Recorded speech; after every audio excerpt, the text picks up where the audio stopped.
ఈరోజు రెసిపీ అండి వండర్ఫుల్ వంకాయ ఫ్రై. ఇది చాలా టేస్టీగా ఉంటుందండి, వెరైటీగా ఉంటుంది. చూడండి.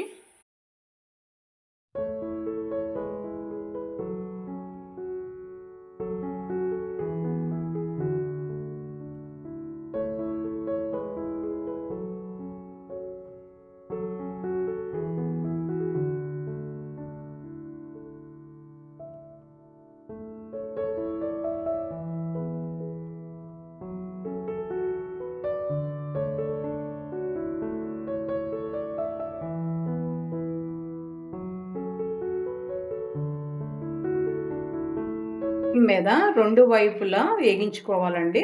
సో, ఇలా చేసుకోవడం వల్ల ఏంటంటే, మనము ఫ్రైకి చిన్న చిన్న ముక్కల కింద కట్ చేసుకోవాల్సిన అవసరం ఉండదనమాట. చాలా ఫాస్ట్‌గా కంప్లీట్ అవుతుంది. సాల్ట్ వేసేసుకోవాలండి, త్వరగా మగ్గుతది.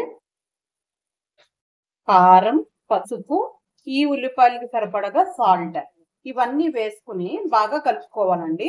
ఈ బాగా కలుపుకున్నటువంటియి మనం ఆల్రెడీ వేగించుకుంటున్నాం కదా! ఆ వేగించిన దాంట్లో జల్లేసుకుంటమే. కొంచెం అటు ఇటు కొంచెం ఉల్లిపాయ వాసన పోయేంత వరకు చేసుకుంటమేనండి. సో, ఇలా చేయటం వల్ల ఏంటంటే వంకాయ బాగా వేగిపోయింది గదా! ఈ ఫ్లేవర్స్ అన్నీ కూడా దీనికి బాగా పడుతుంది. చాలా వెరైటీగా ఉంటుంది. ఫాస్ట్‌గా కంప్లీట్ అవుతుంది. ఇంకా చిన్నగా వీలైతే ఇంకా చిన్నగా కూడా కట్ చేసుకోవచ్చు. ఇలా అన్నమాట. చక్కగా కలిపేసుకోవాలి. చాలా బావుంటుందండి. ఈ ఇవి కొంచెం సేపటికి ఎలా అయిపోతాయంటే కొంచెం బాగా మగ్గిపోయి ఉబ్బిపోయినట్టు అవుతాయండి. జస్ట్ ఇలా కొంచెం ఇలా ప్రెస్ చేసుకుంటే ఈ ఆయిల్, సాల్ట్ అన్నీ కూడా లోపలికి వెళ్తాయన్నమాట. వంకాయ చాలా ఫాస్ట్‌గా కుక్ అయిపోతుంది. అవుట్‌పుట్ అండి. ఇది మీరు చెప్పేంత వరకు కూడా ఇది వంకాయ అని ఎవరు నమ్మరనమాట.